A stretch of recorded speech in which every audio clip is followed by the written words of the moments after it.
नारायण हरि ओम नमो नारायण ओम नमो नारायण हरि ओम नमो नारायण ओम नमो नारायण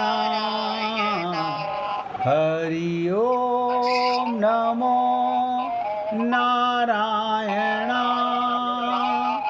ओम नमो नारायण हरि ओम नमो नारायण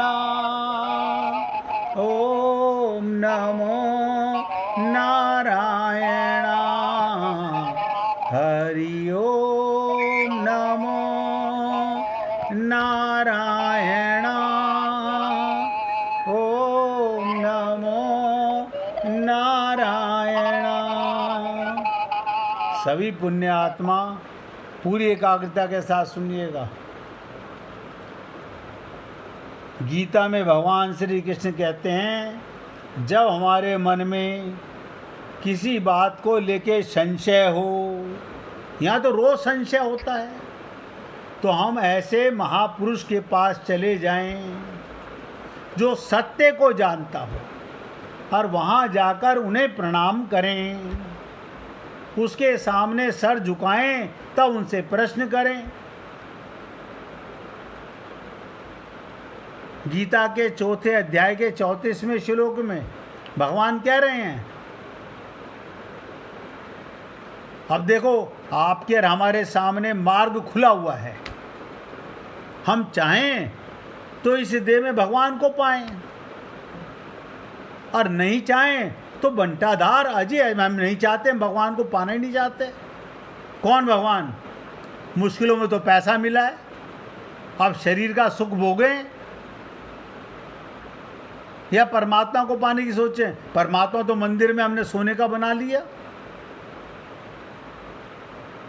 आप सोचो, सबके सामने खुला मार्ग है। आप चाहो तो भगवत प्राप्ति के मार्ग पर जाओ, आप चाहो तो रावण की तरह काल की तरफ जाओ।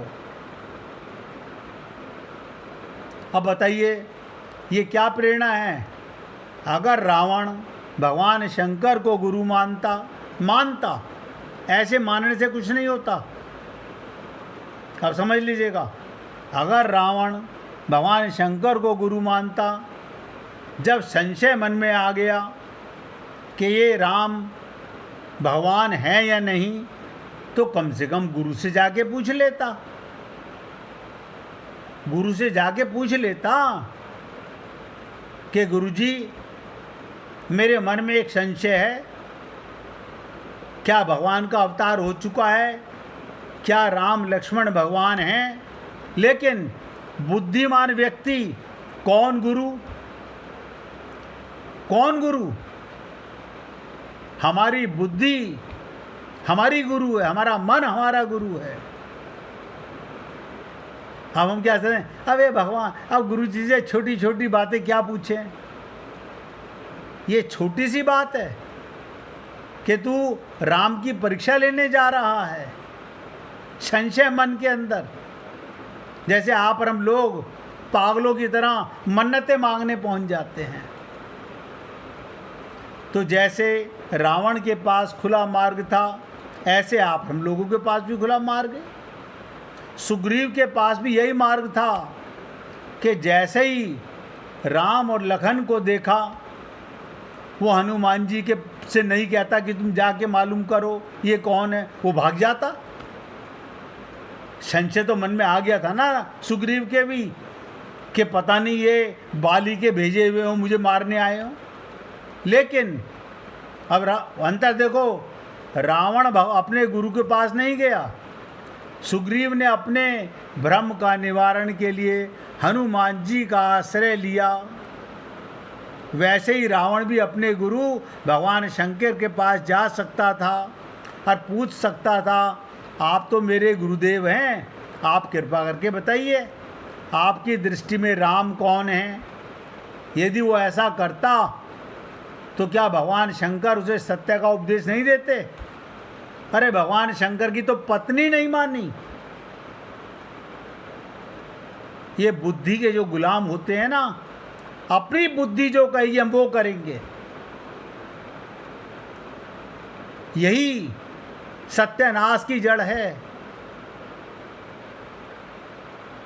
आप सोचो, जब भगवान शंकर की पत्नी ने नहीं माना, उन्होंने त्याग कर दिया। अगर रावण ऐसा करता तो क्या भगवान शंकर उपदेश नहीं देते? जैसे सुग्रीव ने अपने भ्रम को, अपने संशय को दूर करने के लिए हनुमान जी का सहारा पकड़ा। हम किसका सहारा पकड़ते हैं? पंडितों का, ज्योतिषियों का, तांत्रिकों का, छल कपट करने वालों का। वहां जाकर के मन के दोष बता देंगे, लेकिन गुरु के सामने, भगवान के भक्त के सामने नहीं बोलते। तो जैसे सुग्रीव ने हनुमान जी का सहारा लिया, उनका आश्रय लिया, वैसे ही रावण अपने गुरु भगवान शंकर को पकड़ सकता था। फिर हमारी पौराणिक मान्यता भी तो है, हनुमान साक्षात शंकर के अवतार हैं, लेकिन रावण अपने के गुरु के पास नहीं जाता। रावण ऐसा समझता है कि गुरु की अपेक्षा मैं ज़्यादा योग्यता का हूँ। देखो, गुरु तो बना लिया, लेकिन अपने को ज़्यादा बुद्धिमान मानते हैं हम लोग। हम लोग गुरु भी अपना लेते हैं और अपनी बुद्धि को, अब मैं क्या शब्द बोलूं, हम सबकी बुद्धि चुड़ैल है जो सत्यानाश कर रही है अनंत जन्मों से, हम फिर उसी की मानते हैं। रावण ने अपने मन को कैसे समझाया? अरे मैं का कम योग्यता रखता हूं, जो भगवान शंकर को वेद याद होंगे उससे ज़्यादा तो मुझे याद है। वो तो रहते हैं बिना उसके महल के, मैं सोने के महल में रहता हूँ। मैं उनसे बड़ा हुआ कि नहीं हुआ? उन्हें गुरु भी बनाता है तो कृपा करके वो समझता है ये तो मेरी नम्रता है जो मैंने शंकर जी को बड़पन दे दिया। यही कारण है रावण शंकर जी के चरणों में सीधे प्रणाम नहीं करता। कैसा मूर्ख है, आप सोचो। यूँ तो शिष्य अपने गुरु के चरणों में सिर रख देता है, पर रावण कोई बात पसंद नहीं आई। जब वो शंकर जी को प्रणाम करने के लिए गया तो उसने क्या कमाल किया, ये भी रामचरितमानस में आया है और हमने पढ़ा लेकिन ध्यान नहीं दिया। को तू कहीं कैलाश पुनी लीने सी जाए उठाए। कैलाश पर्वत पर बैठे हुए शंकर भगवान को, यानी गुरु के चरणों में नहीं सर रखा, अपनी ताकत दिखा रहा है शंकर भगवान को। पर्वत सहित अपने गुरु को सर पे उठा लेता है। ये तो बड़ा ऊंचा प्रणाम किया उसने। किसी के चरणों में सिर रख देने में भला कौन सी मेहनत थी। इसलिए रावण ने अपने गुरु को अपने सर पर उठा लेता है। इसमें क्या व्यंग निहित है? वो ये, जब गुरु, बहुत ध्यान से सुनो, जब गुरु अपने ज्ञान का आश्रय ले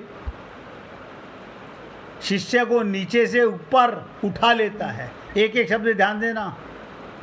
जब गुरु अपने ज्ञान का आश्रय ले तो शिष्य को नीचे से ऊपर उठाता है।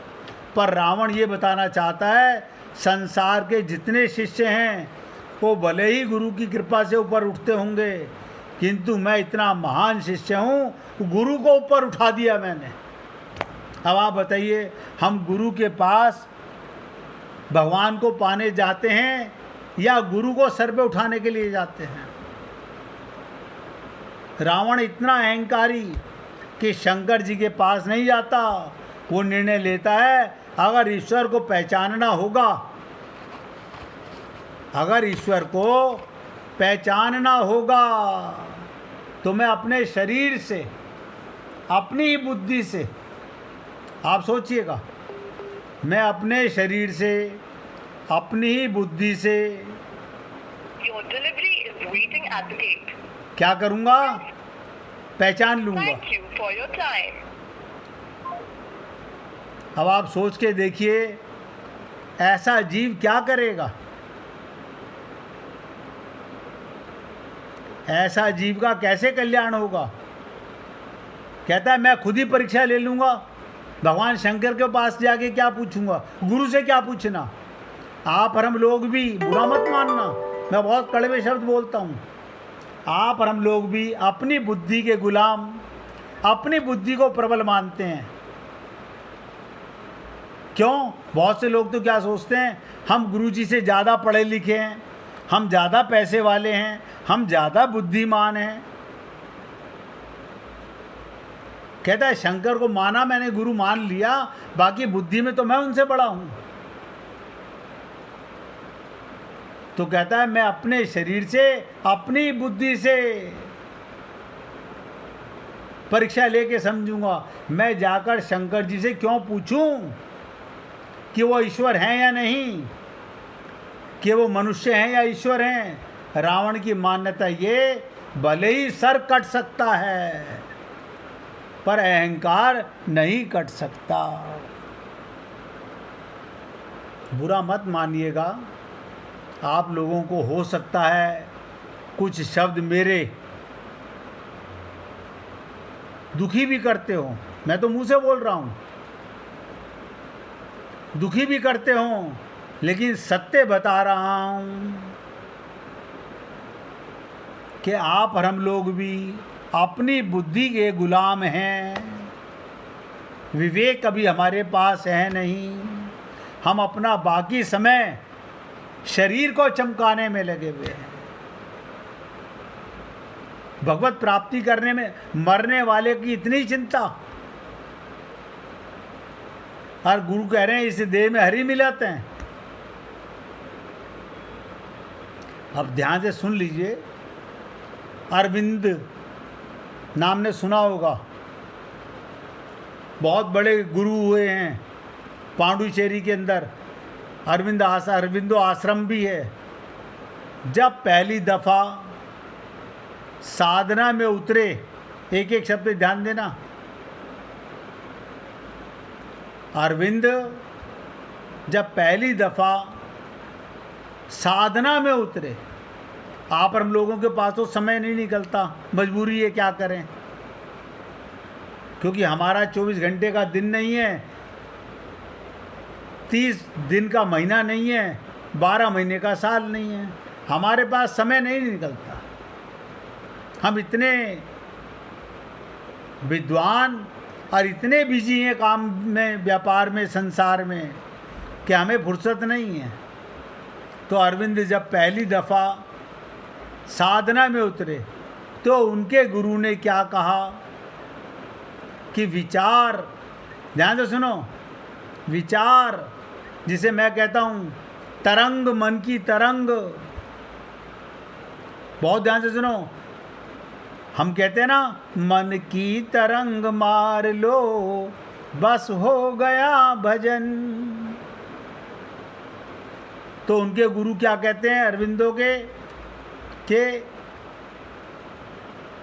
विचार तुम्हारे भीतर चलेंगे बहुत, सत्संग सुनते सुनते भी चलते रहते हैं।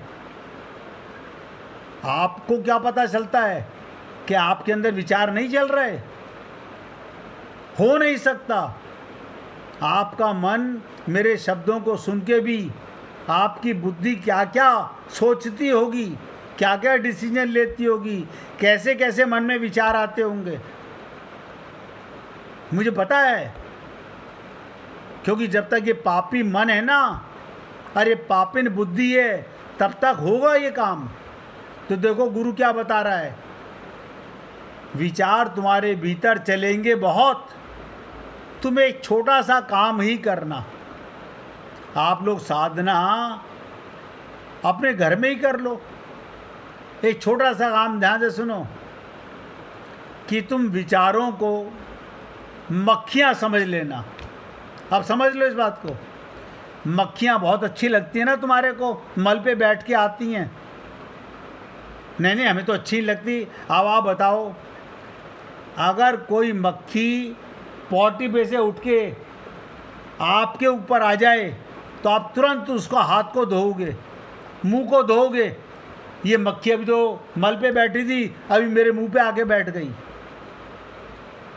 यही मन के विचार हैं। तो क्या कहते हैं उनके गुरु, विचार तुम्हारे भीतर चलेंगे बहुत। तुम एक छोटा सा काम करना कि तुम विचारों को मक्खियाँ समझ लेना कि मक्खियाँ तुम्हारे सर के आसपास मंडरा रही हैं, जैसे हमारे आसपास विचार मंडराते रहते हैं।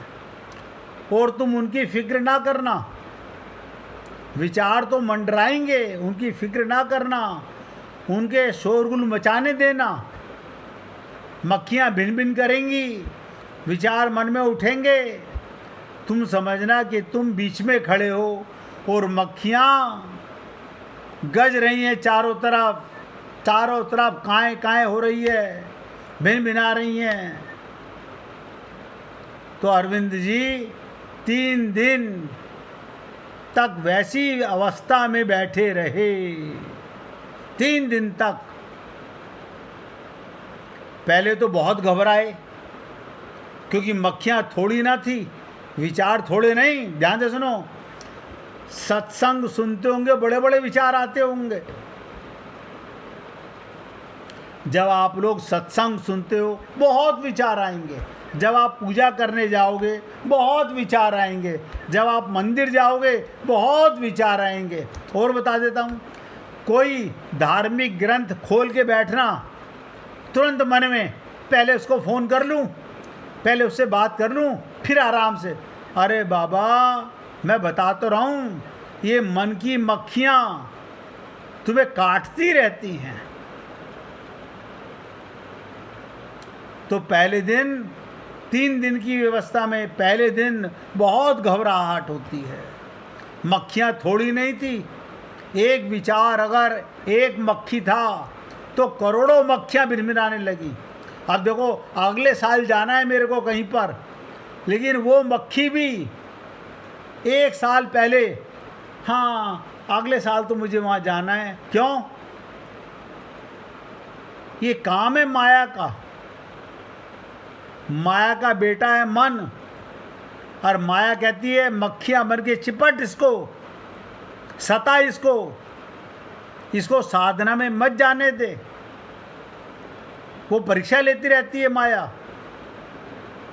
एक विचार अगर एक मक्खी है तो करोड़ों मक्खियाँ भिन भिनाने लगी।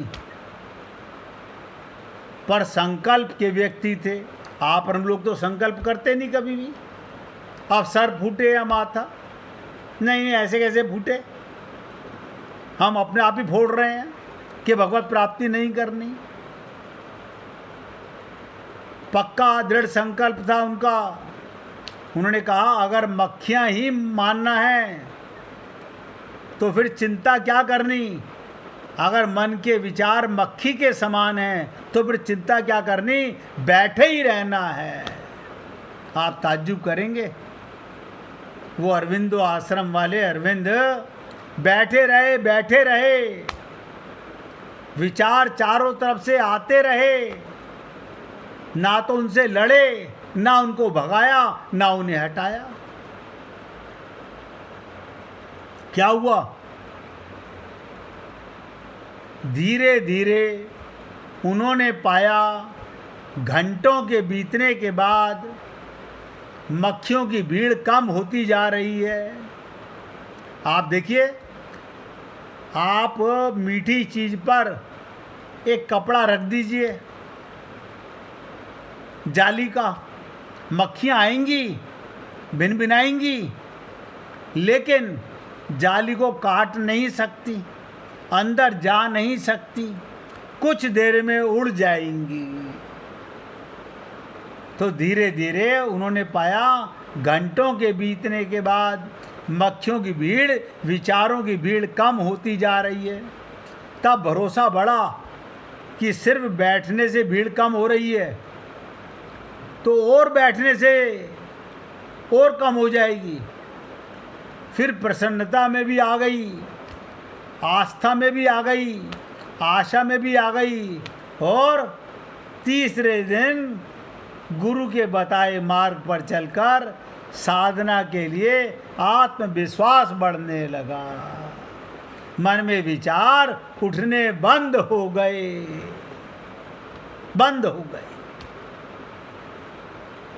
फिर वो बैठे रहे। उन्होंने सोचा अब उठना उचित नहीं, उठने पर हो सकता है फिर भीड़ से गुजरना पड़ेगा। तो बैठे रहे। वो 3 दिन तक बिना खाए पिए बैठे रहे, और उन्होंने तय किया कि जब तक आखिरी मक्खी ना चली जाए तब तक मैं बैठा रहूंगा, एक भी विचार मन में ना आए। 3 दिन में आखिरी मक्खी भी चली गई। लेकिन हमारा मन ऐसा मक्खी का सत्संग में भी भिन भिन करती रहती हैं, और हम लोग समझ नहीं पाते। 1 मिनट भगवान का कीर्तन करो, फिर आगे चर्चा करेंगे। श्री राधे गोविंदा मन भजले हरि का, प्यारा नाम